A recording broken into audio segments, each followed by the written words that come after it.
হচ্ছে এবং যারা করবে তাদের দল থেকে তাদেরকে মানে দলীয় শৃঙ্খলা ভঙ্গের অভিযোগে তাদেরকে বহিষ্কার করা হবে এবং তাদের আইনের আওতায় নেওয়া হবে। এই ব্যাপারে কোনো রকম আমরা ছাড় আমরা দিব না, জিরো টলারেন্স বলেছেন আমাদের দলের একজন চেয়ারম্যান। তাই আমাদের প্রতি আস্থা রাখবেন।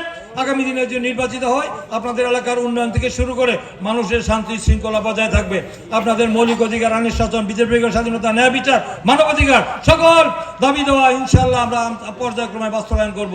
তাই আপনারা আগামী দিনে দানিশের প্রার্থীকে ভোট দিয়ে নির্বাচিত করবেন এবং আগামী দিনে যেন আমরা একটি গণতান্ত্রিক সরকার প্রতিষ্ঠা করতে পারি। আমাদের চূড়ান্ত বিজয় তখনই অর্জন হবে, জনগণের বিজয় হবে তখনই যখন একটি জনগণের উপরে নির্বাচিত একটি সরকার প্রতিষ্ঠা হবে। এই কথা বলে আগামী দিনে আপনাদের সুখে দুঃখে, অতীত সুখে দুঃখে বিপদ আপদে আপনাদের পাশে ছিলাম, বর্তমানেও আছি, আগামী দিনও সুখে দুঃখে বিপদ আপদে আপনাদের পাশে থেকে আমি যেন আপনাদের খেদমত করতে পারি। সেই জন্য আল্লাহ যেন আমার সেই তৌফিক দেন, আল্লাহ যেন আমাদের সেই তৌফিক দেন এবং আপনারা আমাকে ভোট দিয়ে নির্বাচিত করবেন যেন আপনাদের আমানতের খেয়ানত যেন না হয়, আমি আপনাদের খেয়ানত আপনাদের করবো না, এইটুকু আশ্বাস দিতে পারি। আমার উপরে আস্থা রেখে দানিশের প্রার্থীকে আমরা নির্বাচিত করবেন, আপনাদের পাশে আমি থাকবো। আর সেই সব যখন ডাকেন তখনই পাবেন।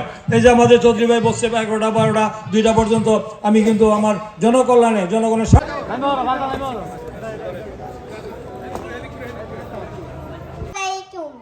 আপনারা দেখেছেন আগের সরকার কি করেছে।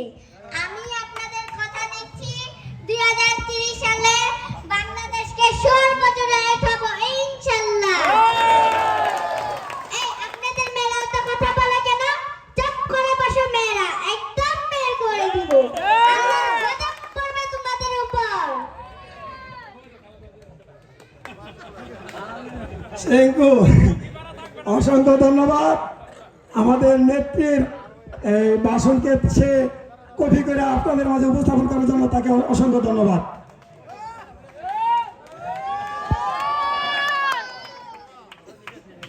নরসিংদী জেলা বিএনপি সভাপতি, সাবেক এমপি, যিনি বিগত 15 বছর এমপি থেকে আমাদের নরসিংদীতে একটা মাইল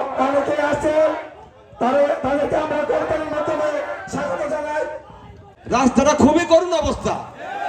মূল উদ্দেশ্য কিন্তু এখানে আনার উদ্দেশ্য আপনাকে দেখানোর জন্য। আপনি এই জিনিসগুলো একটু নোট করে রেখেছেন, যাতে নাকি আপনি পাস করবেন, ইনশাআল্লাহ মন্ত্রী হবেন, এমপি হবেন। অন্তত এই রাস্তাটার দিকে যেন আপনার খেয়াল থাকে, সেই জন্য কিন্তু এই রাস্তাটা আমিও ভয় পাচ্ছি আসার জন্য। সেই জায়গায় আপনি এসেছেন, এই রাস্তাটা যেন প্রথমে আপনার নজর থাকে এই রাস্তাটার প্রতি, সেই জন্য তারা এখানে প্রোগ্রামটা করেছে। আর আপনাদের কাছে আমার একটা অনুরোধ, 17 বছর যাবত কিন্তু আমরা কোনো ভোট দিতে পারি না, ঠিক না? 17 বছর যেহেতু আমরা ভোট দিতে পারি নাই, এই বছর আমাদের ধানের শীষের প্রতীক নিয়ে খোকন ভাই নির্বাচন করতেছেন। খোকন ভাই হলো একটা স্বচ্ছ লোক। আপনাকে এখানে আনার উদ্দেশ্যটা কিন্তু আমি বুঝতে পারছি, যে রাজনীতি রেখে গিয়েছেন যে 15 বছর এত কাজ করেছে, সে এমপি 5 বছর হলে কত কাজ করতে পারবে, সেটা একটা উদাহরণ 15 বছর রেখে গিয়েছেন খোকন ভাই। প্রধান অতিথি সবার প্রিয় মানুষ জনাব খায়রুল কবির খোকন ভাই এই পর্যায়ে আমাদের মাঝে মঞ্চে এসে উপস্থিত হয়েছে। আমরা এদিক সেদিক ঘোরাঘুরি না করে অতি শীঘ্রই আমরা মঞ্চে চলে আসি।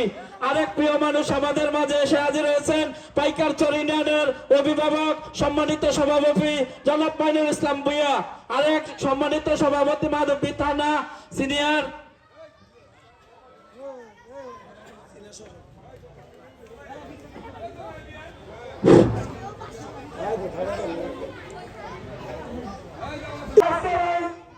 অনুষ্ঠানের প্রধান অতিথি ইতিমধ্যে